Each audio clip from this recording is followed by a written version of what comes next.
Today, background checks are required at gun stores. You pass a background check, you purchase a firearm.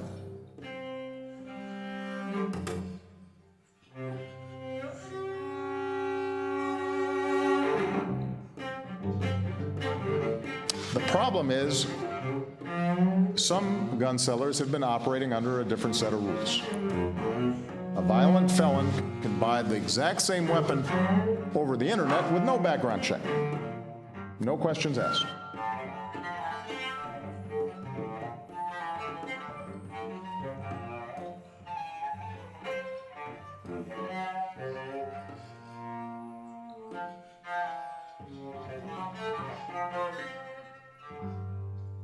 No questions asked.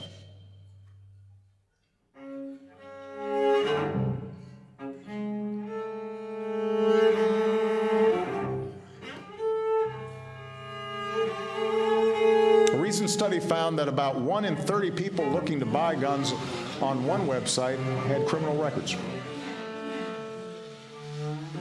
1 out of 30 had criminal record. We're talking about individuals convicted of serious crimes, aggravated assault, domestic violence, robbery, illegal gun possession, people with lengthy criminal histories buying deadly weapons. All too easily.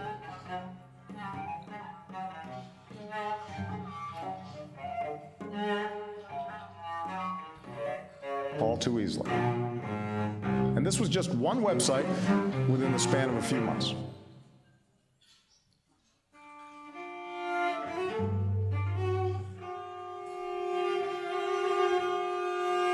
Two United States Senators, Joe Manchin, a Democrat from West Virginia, and Pat Toomey, a Republican from Pennsylvania, both gun owners, both strong defenders of our Second Amendment rights, both with A grades from the NRA. That's hard to get.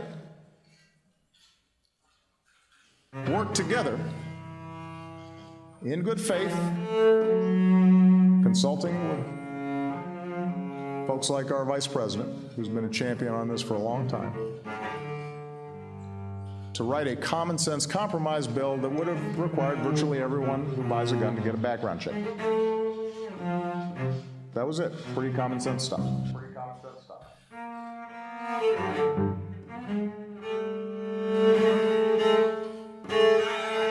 90% of Americans supported that idea.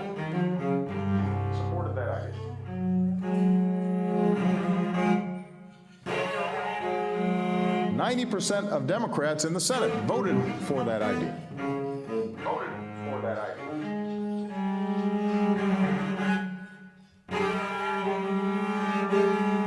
But it failed, because 90% of Republicans in the Senate voted against that idea.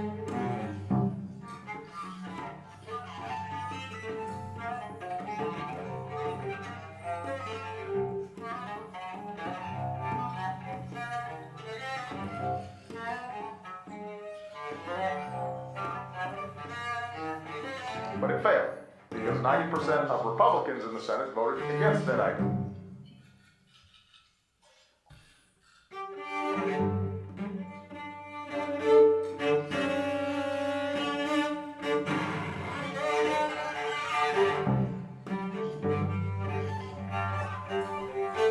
How did this become such a partisan issue?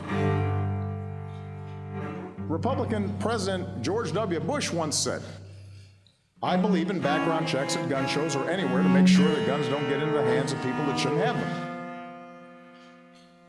Senator John McCain introduced a bipartisan measure to address the gun show loophole, saying, "We need this amendment because criminals and terrorists have exploited and are exploiting this very obvious loophole in our gun safety laws."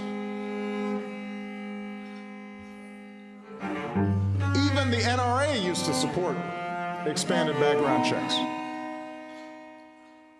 And by the way, most of its members still do. Most Republican voters still do. How did we get here? How did we get to the place where people think requiring a comprehensive background check means taking away people's guns?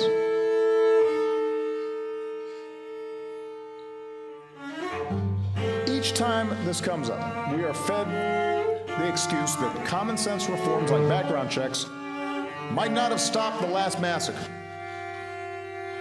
or the one before that, or the one before that, so why bother trying?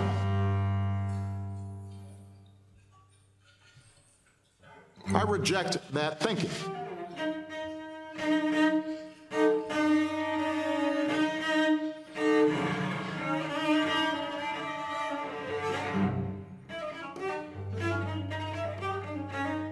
We know we can't stop every act of violence, every act of evil in the world.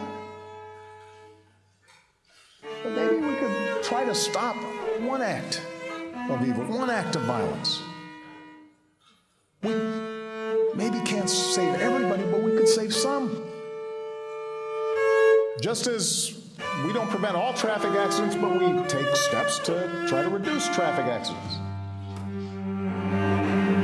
We do research when cars, food, medicine, even toys harm people so that we make them safer. And you know what? Research, science, those are good things. They work.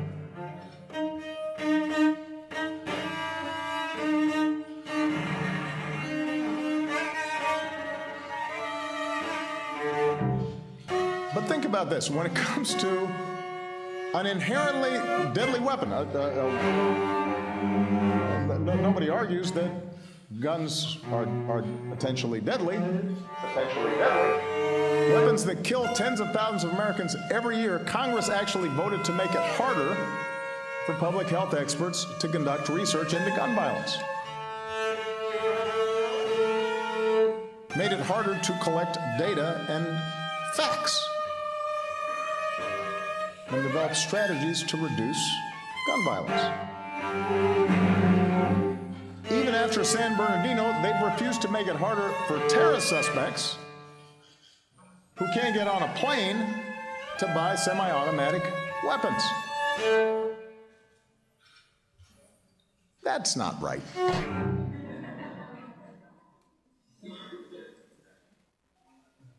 That can't be right.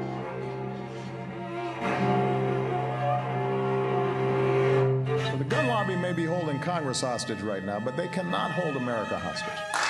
We do not have to accept this carnage as the price of freedom.